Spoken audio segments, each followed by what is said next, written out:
Isa ka ba sa mga kinakabahan dahil hindi mo alam kung kakasya ang pera mong bitbit pag mag-renew ka na ng iyong permit sa iyong maliit na tindahan?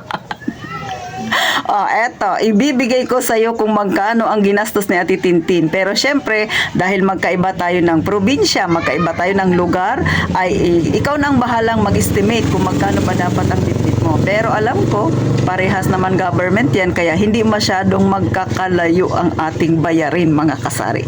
Depende na lang yan sa inyo, kung yung SSS ninyo, kung magkano yung hulog ninyo kada buwan, at kung isang taon ba ang babayaran ninyo. Ganon din naman sa pag-ibig. Pero ang pag-ibig ay parehas tayong lahat. 400 talaga yan. 400 talaga yan, mga kasari. Ang minimum nila.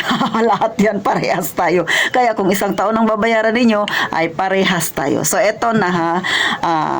Nilista ko na ito para dire-diretso si Ate Tintin para maintindihan ninyo talaga kung magkano ang aking binayaran. So, doon na kayo magbase kung magkano talaga ang dapat ninyong bitbitin, mga kasari.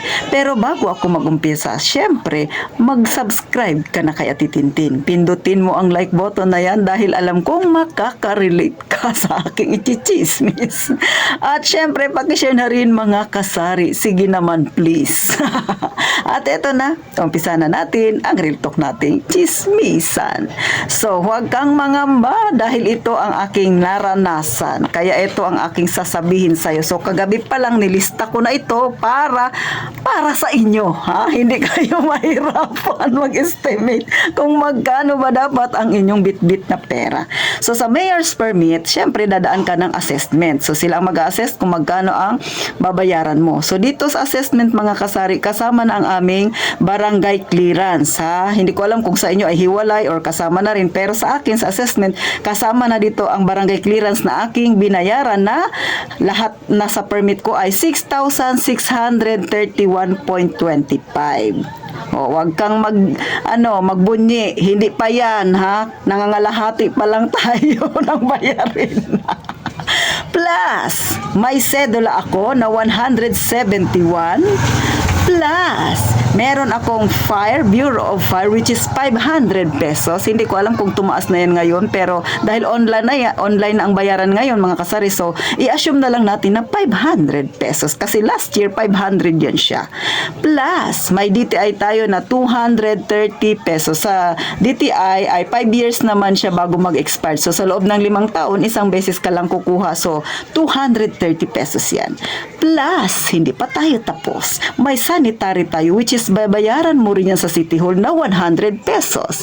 At syempre, bago mo maipasa ang sanitary, bago nila i-release yan, ikaw ay dapat magpa-x-ray. So si Ate Tintin, may plus 300 pesos dahil sa private ako nagpa-x-ray. Bakit? Ikaw ba naman, kung magpunta ka doon sa City Health, mura nga yung babayaran mo, alas 4 pa ng madaling araw, magpila ka na doon, gugustuhin mo ba yun? Syempre, hindi. Magsiksik-siksik ka doon, ang dami-daming tao. Hindi mo alam kung anong oras magsimula at hindi mo alam kung anong oras matatapos. Kaya napaka-hassle. Kaya si Ate Tintin sa private na dumiretso. Kaya overall, ang nabayaran ko 100 sa City Hall plus x-ray ko, tumataginting na 400 pesos. Plus, syempre, kailangan mo ng real property tax clearance. Ang aking binayaran dyan ay 100 pesos sa City Hall. At kung ikaw ay meron pang lupa o kung ano-ano pa, may bayarin ka pa. Pero hindi ko na yan isama. Yung isama ko, yung bayarin ko lang talaga sa permit. Syempre, kasama yan yung real property tax clearance. Next, syempre, hindi patatalo si SSS dahil ang aking monthly na binabayaran ay 825 na. Dati ay 630 lang, ngayon ay umangat na ng 825. I-times mo ng 12 dahil may 12 tayo na buwan, equivalent to 9,900 ang isang taon. Plus, may pag-ibig si Ate Tintin na 400 pesos, i-times mo ng 12 months, equivalent sa 4,800 pesos. Overall, ang binayaran ko ay 22,732.25, mga kasari. Pero syempre, hindi ko pa nabayaran si pag-ibig, pero babayaran ko yan. Kaya yan talaga yung aking babayaran sa loob ng taon, 22,732.25. Pero, may pero pa ako dyan, hindi pa kasama si PhilHealth. Bakit hindi pa nagbayad si Ate Tintin? Kay wala na akong pera. Hintayin ko na lang na mag-mandatory ulit si Pilet. Gaya ng kay Pag-ibig. So si Ate Tintin, hindi pa nakabayad kay Pag-ibig, pero syempre aasikasuhin ko yan dahil kung hindi, magkakaproblema ako by next year. Kaya ngayon pa lang, mga kasari, kahit na nakarenew na ako, ay kailangan ko pa rin asikasuhin yan para hindi magkaproblema sa susunod na taon, mga kasari. Alam nyo na kung magkano dapat ang bitbitin yung pera. Etong computation na to, dahil ang SSS ay, ang computation dyan ay 1 year na. Ang Pag-ibig ay 1 year na rin, mga kasari. Kaya umabot siya ng 22,732.25. Pero syempre, doon sa SSS ninyo, depende yan kung magkano yung monthly ninyo. Kaya nga sabi ko, hindi tayo magkakalayo ng bayarin. Maaring bumaba sa inyo ng kaunti, maaring tumaas. Depende yan, mga kasari. Pero sa Pag-ibig, parehas tayo. Kaya 400 talaga yan ang minimum nila, mga kasari. So, ngayon, alam mo na kung gaano kalaki ang babayaran mo. Kung ngayon, namumroblema ka kaya hindi ka man nag-alkansya nung nakaraang taon, hindi ka nakapag-ipon.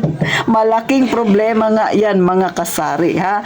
Kaya, nasa sa inyo na yan kung magre-renew ba kayo o hindi. Pero syempre, kailangan nyo talagang mag-renew kasi tindahan man yan. Kaya kung hindi ka mag-renew, baka madaanan ka dyan ng mga taga City Hall na magkakandak ng biglaang inspection ay di mayayari ka rin. Kaya dapat talaga ayusin mo ang iyong permit. Sa mga wala pang tindahan dyan, eto ang realidad na problema naming mga may tindahan. Ano, magtitindahan ka pa ba, mga kasari? So hanggang dito na lang sa Ate Tintin, mga kasari. So nasummarize ko lang ito dahil kagabi ay sinulat ko na ito siya, mga kasari. Kaya gaya ng palagi kong sinasabi, mag-iingat tayong palagi, mga kasari.